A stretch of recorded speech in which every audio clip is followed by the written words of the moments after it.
আসসালামু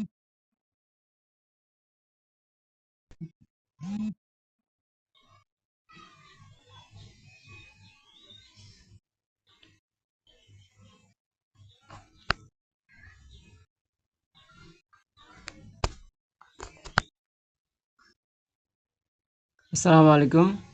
বাংলাদেশ কর্মচারী কল্যাণ বোর্ড জনপ্রশাসন মন্ত্রণালয়ের একটি নতুন বিজ্ঞপ্তি প্রকাশিত হয়েছে। প্রকাশের তারিখ হচ্ছে 18 জুন 2026। এটা একটি সংশোধিত নিয়োগ বিজ্ঞপ্তি। তো কী কী পদের সংখ্যা রয়েছে সে সকল সম্পর্কে আলোচনা করব। পদের সংখ্যা রয়েছে সহকারী পরিচালক, বেতন গ্রেড হচ্ছে 9, 3টি পদের সংখ্যা। গবেষণা কর্মকর্তা, বেতন গ্রেড হচ্ছে 9, 1টি পদের সংখ্যা। সহকারী প্রোগ্রামার, বেতন গ্রেড হচ্ছে 9, 1টি পদের সংখ্যা।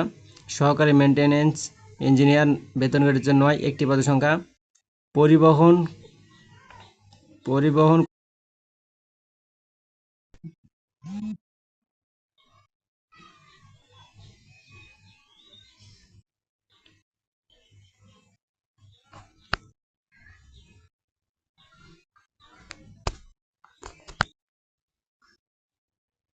আসসালামু আলাইকুম। বাংলাদেশ কর্মচারী কল্যাণ বোর্ড জনপ্রশাসন মন্ত্রণালয়ের একটি নতুন বিজ্ঞপ্তি প্রকাশিত হয়েছে। প্রকাশের তারিখ হচ্ছে 18 জুন 2026। এটা একটি সংশোধিত নিয়োগ বিজ্ঞপ্তি। তো কী কী পদের সংখ্যা রয়েছে সে সকল সম্পর্কে আলোচনা করব।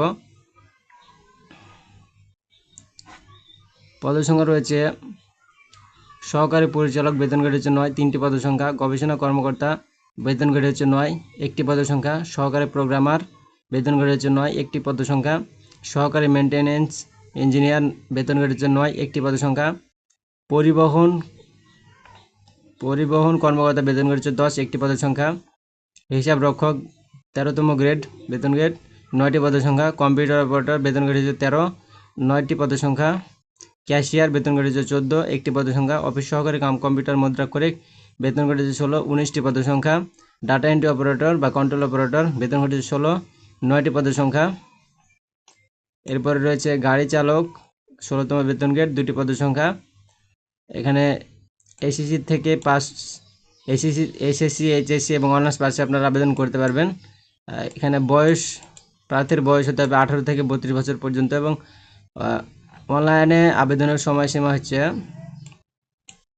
শুরুর তারিখ, অনলাইনে আবেদন ফি জমাদানের শুরুর তারিখ হচ্ছে 21/6/2026 সকাল 10টা থেকে এবং আবেদনের শেষ তারিখ হচ্ছে 20/7/2026 বিকাল 4টা পর্যন্ত।